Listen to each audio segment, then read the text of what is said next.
আসসালামু আলাইকুম রহমতুল্লাহি ওয়া বারাকাতুহু। সম্মানিত দর্শক, বাংলাদেশে বহুল আলোচিত, সমালোচিত ইসলামী বক্তা, ইসলামী রাজনীতির একজন শীর্ষ নেতা। তার ব্যক্তিগত জীবনের একটি ঘটনা নিয়ে সারা দেশে আবার পুরনো বিতর্ক নতুন করে শুরু হয়েছে। রুম নম্বর 501, ঝর্ণা বেগম মুতা বিয়ে। এ সকল বিষয়াদি নিয়ে সংসদে আলোচিত হচ্ছে, সংসদের বাইরে আলোচিত হচ্ছে, নানা রকম টিটকারি টিপ্পনি কাটা হচ্ছে এবং একই সঙ্গে আওয়ামী লীগের জমানা চলে আসছে, শেখ হাসিনার জুলুম অত্যাচারের প্রসঙ্গ চলে আসছে। মানুষ ধর্মের নামে কিভাবে ভণ্ডামি করে, কিভাবে একাধিক বিয়ের নামে নারীদেরকে ঠকায়, এ সকল বিষয় আবার সামনে চলে এসেছে। তো এই যে পুরুষের যে কামনা এবং বাসনা, নারী এবং পুরুষের যে যৌনতা, যৌন সম্পর্ক, এগুলোকে বলা হয় আদি রসাত্মক গল্প। মানুষ যখন একসময় খুব উলঙ্গ হয়ে ঘোরাফেরা করত, নারী এবং পুরুষ পাশাপাশি, যেখানে তখন অবাধ যৌনতা ছিল, ঠিক সেই অবাধ যৌনতার সময়গুলোতেও ধর্ষণ ছিল।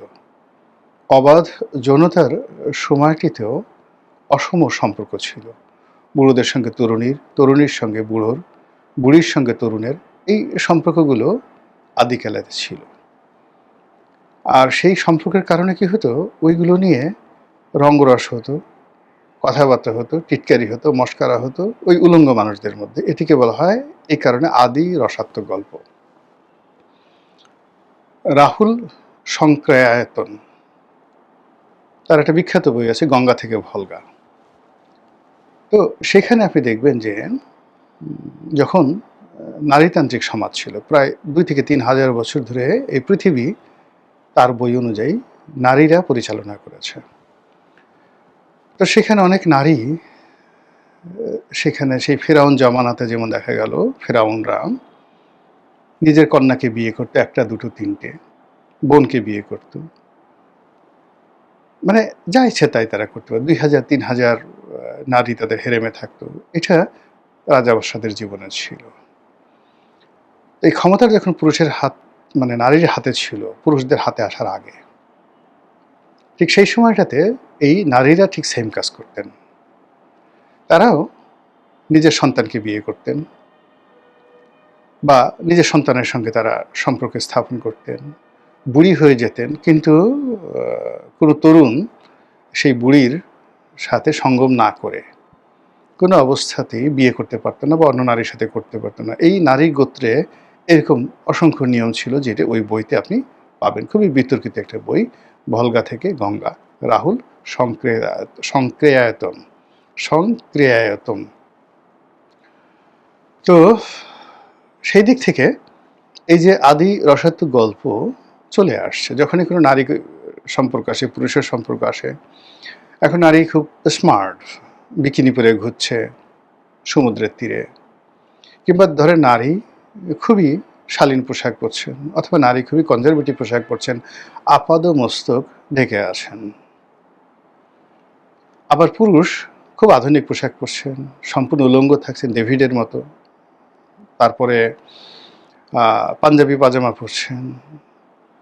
তো সেক্ষেত্রে তিনি যেভাবেই থাকুন না কেন, তার সে সুরত, তার সিনা কেমন, তার নিতম্ব কেমন, তার সামনের অংশে তার অন্ডকোষ, তার যে পুরুষাঙ্গ, এগুলোর আকার এবং আকৃতি কেমন, তিনি ওই সামনের অংশে কিভাবে ফুলে থাকে, এটা অনেক নারী খুব মনোযোগ সহকারে এটা দেখে এবং নিজেরা গুতোগুতি করে। এবং এই যে আলোচনা তারা করে বান্ধবীদের মধ্যে, এটাকে বলা হয় আদি রসাত্মক গল্প। যখন এরকম আদি রসাত্মক গল্প চলে, তখন মানুষ সব কিছু ভুলে যায়, তার ক্ষুধা, কামনা, বাসনা, প্রয়োজন, অবস্থান সব কিছু বাদ দিয়ে এই আদি রসাত্মক গল্পে মেতে ওঠে। যখন একটা সমাজে তার গতানুগতিক যে সমস্যাগুলো রয়েছে, সেই সমস্যাগুলো বাদ দিয়ে মানুষ এ ধরনের আদি রসাত্মক বিষয় নিয়ে ব্যস্ত হয়ে পড়ে, ইট মিনস সমাজটা রসাতলে যাচ্ছে, রাষ্ট্র ব্যবস্থা পতনের দিকে যাচ্ছে, যারা রাষ্ট্র পরিচালনা করছে তাদের ব্যর্থতা মারাত্মক আকারে মানে যাকে বলে বিস্ফোরিত হওয়ার পর্যায়ে পৌঁছে গেছে। আদারওয়াইজ আদির অসত্য গল্প কখনো পাবলিক হয় না। এটা ওয়ান টু ওয়ান হয়, ২-৩ জন বসে আলাপ আলোচনা করে। কিন্তু যখন কারো পার্সোনাল একটা বিষয়, সেই পার্সোনাল বিষয়, যৌনতা সবার জীবনে আছে, পিঁপড়ার জীবনে আছে, গরুর জীবনে আছে, ছাগলের জীবনে আছে। গরু যেভাবে যৌন সঙ্গম করে একটা গাভীর সঙ্গে, এবং যৌন সঙ্গমের আগে সে যে কাজগুলো করে, একটা মানুষ, সেটা সম্রাট জাহাঙ্গীর হন, বাবর হন, আকবর হন, কিংবা এ যুগের কোনো রাজা মহারাজা হন, সে তার স্ত্রীর সঙ্গে, প্রেয়সীর সঙ্গে সে যখন সঙ্গমে রত হয়, ওই যে গরু যে কাজগুলো করে তার চেয়ে যে সে খুব বেশি ভালো কাজ করে, নট লাইক দ্যাট। তো এই বিষয়গুলো একান্তই ব্যক্তিগত। এই বিষয়গুলো নিয়ে যখন খুব পাবলিক আলাপ আলোচনা করে, অথবা আমি নিজে খুব করি, এই সমস্ত কাজ খুব করি, কিন্তু আপনি কেন করবেন? বা আমি নিজে মনে হয় যে না, আমি এই জীবনে কোনোদিন আমার জন্মই হয়নি, আমার বাপ কিছু করেনি, আমার মা কিছু করেনি, আমি এমনি আকাশ থেকে পড়ে আসছি, আমি বিয়ে করিনি, এমন সাধু পুরুষ আমার কিছুই নাই, আমার কোনো যৌনাঙ্গ নেই, কিচ্ছু নেই। আমি মানে আমার নাক দিয়ে পেশাব পড়ে, আমার মুখ দিয়ে আমি সব করি, ইত্যাদি ইত্যাদি সমস্ত কিছু। মানে আমার জেনিয়াল যে পার্ট, শরীরের জেনিয়াল পার্ট, সেই জেনিয়াল পার্ট নেই, আর পিছনে যেটা মলদার আছে সেটাও আমার নেই। আমি এরকম একটা রোবট।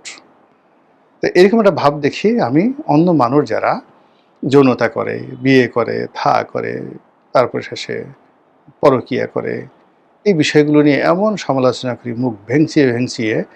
মানে এটা যে যখন একটা ব্যক্তি করে, ওটা তার যে একটা দেউলিয়াত্ব, সে যে নিজে শেষ হয়ে গেছে, যারা এই ধরনের সমালোচনা করে, এটা বোঝার জন্য রকেট বিজ্ঞানী হওয়ার দরকার নেই। এইটা যখন সমাজে ওপেনলি এই বিষয়গুলো আলোচনা করা যায়, হয়, সমাজ তখন রসাতলে যায়। আর এই বিষয়গুলো যখন রাষ্ট্রীয় পর্যায়ে আলোচনা হয়, রাষ্ট্র তখন রসাতলে যায়, এবং সেই জিনিসটি আবার শুরু হয়ে গেছে। মাওলানা মামুনুল হকের যে ঘটনা, এটা ওনার একান্ত ব্যক্তিগত বিষয়, কিন্তু আওয়ামী লীগ তার মতো একজন মানুষকে যেভাবে তার ব্যক্তিগত জীবনের জন্য প্রকাশ্যে লাঞ্ছিত করেছে, অপমান করেছে, এটা আওয়ামী লীগের জন্য একটা গর্হিত অপরাধ। যে গোয়েন্দা সংস্থা, যে সরকারি কর্মকর্তা, ছাত্রলীগের যারা লোকজন আছে, তারা প্রত্যেকটা লোক অভিশপ্ত হয়ে গেছে, এতে কোনো সন্দেহ নেই। এর কারণ হলো, বলেন তো, এই যে মামুনুল হক সাহেব যে কাজ করেছে, সে বিয়ে চুক্তি করে করুক, কন্ট্রাক্ট ম্যারেজ করে করুক, মোতা বিয়ে করুক, যা কিছু করুক না করুক, এই কাজ কি ওবায়দুল কাদের সাহেব করেন নাই? জাহাঙ্গীর কবির নানক সাহেব করেন নাই? এই কাজ কি অন্য কোনো মন্ত্রী, এমপি, বর্তমান এবং সাবেক যারা আছে, তারা কি করেন নাই? বৈধভাবে হোক, অবৈধভাবে হোক, তারা কি কাজগুলো করেননি? তাহলে কেন এই লোকটিকে আমরা আলাদা ভিলেন বানিয়ে আলাদা সেইভাবে কাজগুলো করছি? নিজেরা করছি, প্লাস একই সঙ্গে রাষ্ট্রীয়ভাবে এটা আলাপ আলোচনা করে নিজেদের দেউলিয়াত্ব প্রমাণ করছি। ২ নম্বর হলো যে, যখন শেখ হাসিনার জমানাতে এরকম একটি বিষয় আনা হলো সামনে, পুরো ফ্যাক্ট আমি যতটা জানি, এটা মাওলানা মামুনুল হকের বিরুদ্ধে যাবে, কিন্তু বাস্তবতা এটাই সত্য। এখানে আসলে মাল্টি ডাইমেনশনাল কাজ করেছে, অর্থাৎ মাওলানা মামুনুল হক যে কাজগুলো করেছেন, আল্লাহ সাক্ষী, তার সঙ্গে ডিজিএফআইয়ের একটা ভালো সম্পর্ক ছিল। তিনি একদিকে সরকার বিরোধী, ভারত বিরোধী কথাবার্তা বলতেন, আর অন্যদিকে সরকারের সঙ্গে তার একটা ভালো সম্পর্ক ছিল, এবং সেই সম্পর্কটি তিনি মানে নিজের মুখে নিজের অজান্তে স্বীকার করে ফেলেছেন। যেদিন ম্যাসাকারটি হলো, বায়তুল মোকাররমে ম্যাসাকার হলো নরেন্দ্র মোদীর আগমন উপলক্ষে, তো সেই দিন পুরো পরিস্থিতি সামাল দেওয়ার জন্য মূলত তাকে ডেকে এনেছিল ডিজিএফআই, যে উনি জগন্নাথ কলেজের ওখানে একটা প্রোগ্রামে ছিলেন, সেখান থেকে বায়তুল মোকাররমে ডেকে আনলেন। তিনি প্রথমে ভারত বিরোধী কথাবার্তা বলে ঠলে হাম তাম করে ঠলে তারপরে বললেন যে বিদায়, বা পরিস্থিতি নিয়ন্ত্রণের চেষ্টা করলেন, কিন্তু ঘটনা হয়ে গেল হিতে বিপরীত। ফলে কি হলো, তাকে জেলে যেতে হলো, বা তার বিচার হলো, বা যে কোনো একটা তার বিরুদ্ধে সরকার চলে গেল।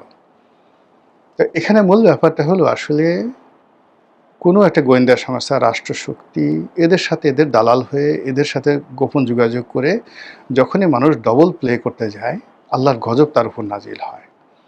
ফলে মামুনুল হক সাহেব যে তার উপরে যে দুর্নাম আসছে, বদনাম আসছে, তিনি একজন মুহাদ্দিস, হাদিস বিশেষজ্ঞ। তার বাবা একজন হাদিস বিশেষজ্ঞ। তিনি বড় দুটো মাদ্রাসা চালান। কথায় কথায় আল্লাহ করেন, রোয়াজ মাহফিল।